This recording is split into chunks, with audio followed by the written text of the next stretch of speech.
ประชาธิปไตยเขาบ่ได้เคารพเผด็จการเขาบ่เห็นดีนำระบอบเผด็จการและรัฐบาลลาวบ่มีสิทธิ์ที่มาแทรกแซงกิจการการเมืองในประเทศแคนาดารัฐบาลลาวบ่มีสิทธิ์มาครอบงำคนลาวในต่างประเทศถึงเจ้าสิเป็นเสื้อสายลาวก็อย่างเจ้าบ่มีสิทธิ์ความเว้าของเจ้าบ่มีสิทธิ์เจ้าบ่สามารถมาอินเตอร์เฟียร์กฎหมายในต่างประเทศได้เจ้าบ่สามารถมาหลอกรัฐบาลแคนาดาให้ไปหลงกลการเมืองของลาวแดงได้รัฐบาลแคนาดาก็บ่ได้โง่รัฐบาลอเมริกาก็บ่ได้โง่เขาฮู้ว่าเจ้าเฮ็ดหยังกระทำหยังเขามีทูตเขามีนักสืบเขามีเอเจนต์ของเขาประจำประเทศลาวอยู่แล้วเขาฮู้ว่าเจ้าเฮ็ดหยังแต่เขาพยายามปิดล้อมเจ้าทางอ้อมเขาพยายามแปลงทางให้เจ้าไปถูกต้องเขาพยายามเปลี่ยนเจ้าโดยทางอ้อมเขาเอาคนรุ่นใหม่ขึ้นมาคนรุ่นเก่าจะตายไปเขาสร้างคนรุ่นใหม่เข้ามาข้าพเจ้าถามเบิ่งแหละถามรัฐบาลแคนาดาถามรัฐบาลอเมริกาเขาบอกว่าตอนนี้เขากำลังสร้างพนักงานใหม่ในลาวคนรุ่นใหม่ที่มีความรู้ความรักเป็นผสมภาษาเขาแปลงทางให้ไปถูกต้องแล้วท้องรุ่นตายไปแล้วมันจะบ่เป็นแบบท้องรุ่นอีกมันจะเป็นแบบใหม่บักสอนไส้ตายไปเลยจะเป็นแบบใหม่ไปเบิดสอนไส้บ่เปลี่ยนก็อยู่บ่ได้พอใหญ่ถ้ำหักคนลาวอีกอย่างสุดซึ้ง thank you president ถ้ำนี่แล้วข้าพเจ้าก็ภูมิใจน้ำมือกันดึงเด็กน้อยลาวในอเมริกาข่าวใหม่ๆขนาดลูกข้าพเจ้าก็จบจากสแตนฟอร์ดเนาะสแตนฟอร์ดกับมหาลัยอยู่แคลิฟอร์เนียจบจาก2มหาลัยนี่บ่ใดบ่หนึ่งก็ได้สแตนฟอร์ดฮาร์วาร์ดผู้ใดจบอยู่ฮาร์วาร์ดนี่ก็สุดยอดแต่คนลาวจบอยู่ฮาร์วาร์ดนี่ก็ล่วงหลายไผมากลาวในอเมริกาได้จบอยู่ฮาร์วาร์ดก็บ่อึดดังนั้นคนจบมหาลัยในอเมริกานี่ล่วงหลายไผมากบุคลากรของลาวในอนาคตต่อไปถ้ามีเป็นประชาธิปไตยแล้วคนลาวเฮาจะมีบุคลากรที่สำคัญมีบุญว่ากระนำแปรถ้ำแอมโบกูเดอเปิบลาวนี่ขอบอกขอบใจเด้อผู้ใดที่ว่าเป็นตัวแทนเว้าให้พ่อใหญ่ถ้ำเข้าใจนะดังนั้นคนลาวเฮานี้ข้าพเจ้าคิดในใจว่าแนวใดกับแนวหนึ่งแหละมันสิต้นบาลามักแตงสร้างหน่วยไปเพียงแต่คนลาวต้องปรับโตให้เข้าใจกับความจริงเท่านั้นอยู่กับความจริงอยู่กับเสรีภาพอยู่กับปัจจุบันเดินทางให้มันถูกจะอยู่ในลาวหรือจะอยู่นอกประเทศซื่อสัตย์สง่างามมีความภาคภูมิใจในตัวเองเหตุคุณงามความดีไปเรื่อยๆมันจะเอาชนะหมู่มารศัตรูทั้งหลายและเฮายังมีราชวงศ์อีกราชวงศ์นี่ก็เป็นส่วนหนึ่งที่จะท่อนโฮมลาวที่จะเป็นกาวใจให้ได้ข้าพเจ้าเชื่อว่าราชวงศ์เพิ่นเดินตามสายธรรมเป็นสายธรรมพี่น้องพญามีกราชพญาธรรมก็คือราชวงศ์นั่นแหละบ่ฮ้อนบ่หนาวบ่พักบ่ฝ่ายเดินไปตรงๆเดินไปงามๆหน่วยนาฏเหมือนดังสร้างเผือกนี่ข้าพเจ้ากำลังแต่งเพลงอยู่เดี๋ยวนี้ลูกหลานพระเจ้าพระงุมตกน้ำบ่ไหลตกไฟบ่ไหม้จิตใจมันคงและมันแกนสุดนักแน่นล่างแค้นด้วยสันติไผตำนี้ก็เงียงหูฟังสร้างพลังในชาติให้เข้มแข็งเป็นแหวนแย้งให้คนลาวรุ่นใหม่จะยิ่งใหญ่เพื่อทอดโฮมชาติลาวพระองค์สามารถเข้าถึงเพื่อทอดโฮมชาติพระองค์สามารถเข้าถึงจิตใจประชาปรารถนาอยากเห็นสันติภาพจึงขอกราบพ่อแม่ประชาชนให้อดทนเพื่อความยิ่งใหญ่พร้อมขับไล่ทั้งจิตทั้งเกี่ยวบ่แม่นแนวให้พวกต่างชาติมาบังอาจใช้สิทธิอิทธิพลในลาวข้าพเจ้ากำลังแต่งเพลงเด้อกำลังแต่งเพลงกำลังเขียนเมื่อกี้นี่คิดออกเขียนปั๊บโหลดและข้าพเจ้าสิเอาออกมาเป็นเพลงคิดได้ละเขียนคำบ่คิดแล้วลืมดังนั้นพี่น้องช่วยกันเด้อพี่น้องเด้อช่วยข้าพเจ้านี่เด้อคนลาวทั้งประเทศทั้งโลกเด้อข้าพเจ้านี่บ่มีเจตนาไปเกลียดไปสร้างผู้ใดดอกแต่ข้าพเจ้าเว้าออกมาตามความจริงตามเหตุตามผลคันมันแต่ต้องผู้ใดตามใจผู้ใดขอโทษขออภัยเด้อแต่ให้เข้าใจลึกๆค้นคว้าหาความจริงเด้อพี่น้องเด้อให้ค้นคว้าหาความจริงว่าเป็นหยังข้าพเจ้าจังเว้าเพราะว่าการเว้าให้คนเข้าใจนี่การเว้าออกมานี่มันเกิดหยังขึ้นนี่นะ คนจะเอาไปคิดทีหลังข่าวสุดท้ายพี่น้องข้าพเจ้าจะเว้าข่าวเรื่องโลกในปัจจุบันนี้ยุโรปกับอเมริกากลับคืนลมกันใหม่มาร์ครูเตอร์มาร์ครงเยอรมันรัฐบาลในโลกนี้นะยุโรปนะเขาล่มกันการพบกันที่นี้การพบกันอยู่ดาวอสการพบกันอยู่ฝรั่งเศสการพบกันอยู่หลายๆแห่งมันมีการเปลี่ยนแปลงได้ใช่บันนี้อเมริกากลับขึ้นมาหนุนเซเลนสกี้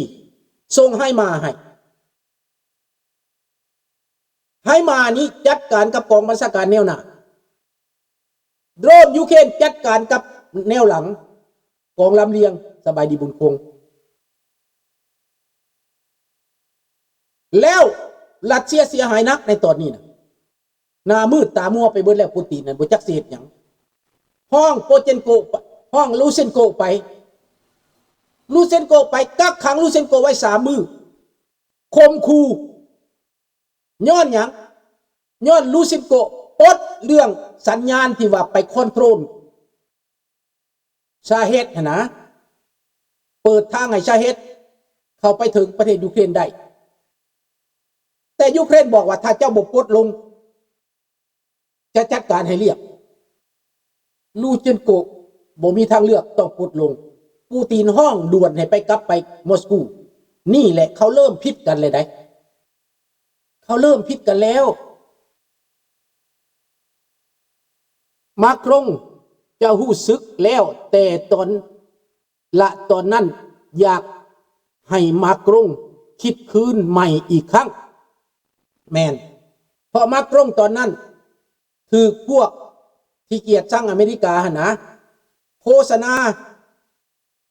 ให้ต่อต้านอเมริกาแล้วให้ซื้ออาวุธจากมาครงแต่ในที่สุดการเมืองของมาครงในตอนนั้นมันเหตุให้อเมริกาเครียดแค้นมันเหตุให้อเมริกาเจ็บใจการเมืองแบบที่ข้าพเจ้าเคยเว้าฝรั่งเศสมาตลอดดังนั้นมาครงนี่คือสิแก้ไขใหม่ฮู้ว่าไปต้านอเมริกาเรื่องอิหร่านแต่สุดท้ายฝรั่งเศสเป็นคนเจ็บอันนี้เขาจึงหาทางออกเขาคิดว่ามันเสียหายหลายกว่าได้ดังนั้นจึงต้องรวมมือกับอเมริกาขึ้นคือเก่านั่นอเมริกาก็คือสิออมซ้อมนำอยู่ในการล้มกันครั้งสุดท้ายนี้ที่ปารีสและก็แนะนำให้เรื่องแผนการเซเลนสกี้อเมริกาก็เห็นดีนำส่งให้มาให้ส่งอาวุธให้รัสเซียย่ำแย่แล้วตอนนี้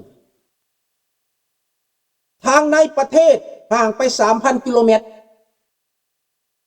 ซิบีเรียคุณยูเครนก็ส่งจรวดไปฮอดได้ส่งโดรนไปฮอดได้อยู่ในมอสโกยูเครนก็สามารถเผามอสโกได้ในไครเมียตอนนี้ใกล้สิแตกแล้วทหารปบหนีแล้วก็มีคนออกมาประกาศทหารออกมาประกาศต่อต้านรัฐบาลใหญ่ขึ้นหลายขึ้นเดี๋ยวนี้นะรัสเซียเสรีหลายขึ้นอาจจะมีการหนุนจาก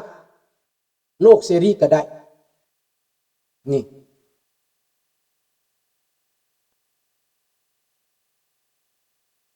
สาเหตุนี่เงินตราที่ฝากในฝรั่งเศสมีเงินฝาก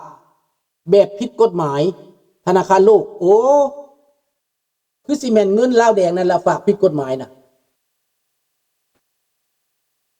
เงินค่ายาเสพติดก็ไปฝากไว้หั่นนี่แหละเขาสิเฮ็ดเวียกบาทนี้พี่น้องเท่ารัสเซียนี่ขาดแคลนน้ำมันขาดแคลนอาหารผู้ตีนดื้อดึงบ่ยอมจำนวนบ่ยอมเปลี่ยนบ่ยอมแก้บ่ยอมรับแต่ในตอนนี้ยอมรับว่าน้ำมันขาดแคลนแล้วบริษัทใหญ่ๆบ่อนผลิตน้ำมันรายใหญ่ถูกเผาผลาญกันหมดโปรสนาไกบ่หลายบ่อนพี่น้องมันทั่วประเทศแล้ว ในสายก็เป็นไปได้ทำลายหมดรัสเซียขาดแคลนน้ำมัน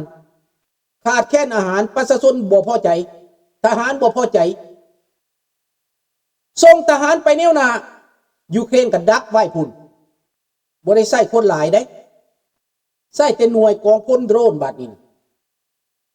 ติดตามการเคลื่อนไหวปุ๊บส่งโดรนไปทำลายกองลำเลียงมาโลด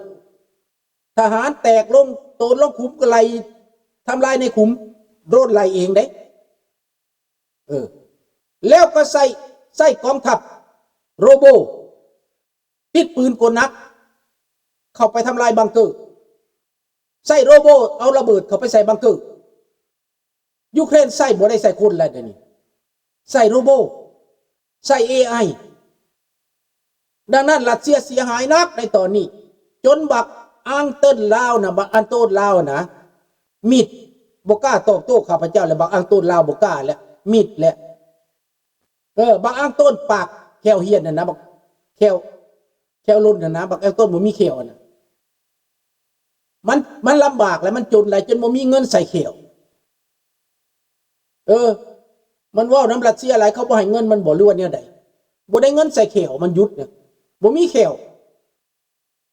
คนบ่ท่านเฒ่าท่านแก่บ่มีแขวละบักอังตูดได้มันตัวหลายเลยมันแขวเฮียนี่แหละพี่น้องในปัจจุบันนี้ความจริงกำลังปรากฏรัสเซียกำลังจ่ายราคาอันสะสมที่สุดข้าพเจ้าน้ำใจตามข้าพเจ้าสาบแซงมันข้าพเจ้าหนุกข้าพเจ้าไหวสาบแซงให้รัสเซียนั้นล่มจุ่มมันถึงเวลาแล้วคันรัสเซียเป็นต้นหากไม่ผิดลาวแดงเป็นปลายมันเป็นยอดมันเป็นกิ่งก้านมันหากมันตายกิ่งก้านมันก็สิตายบักทองรุ่นก็สิตายพี่น้องบักทองรุ่นกำลังสิตายแก้วแดงสลักออกจากรัสเซียมาซบปีกอเมริกาแล้วตอนนี้โอ้ยสะใจค่อยเด้สะใจค่อยเด้พวกลาวถึกต้มเอ้ยพวกเจ้าพวกลาวแดงถึกต้มพวกลูกหลานลาวในประเทศยังเมากันอยู่อึกกระถึกนึกน้องรถถังยูเครนบ่ได้รถถังยูเครนบ่ได้ใส่คนเขาใส่หุ่นคนทาง AI แม่น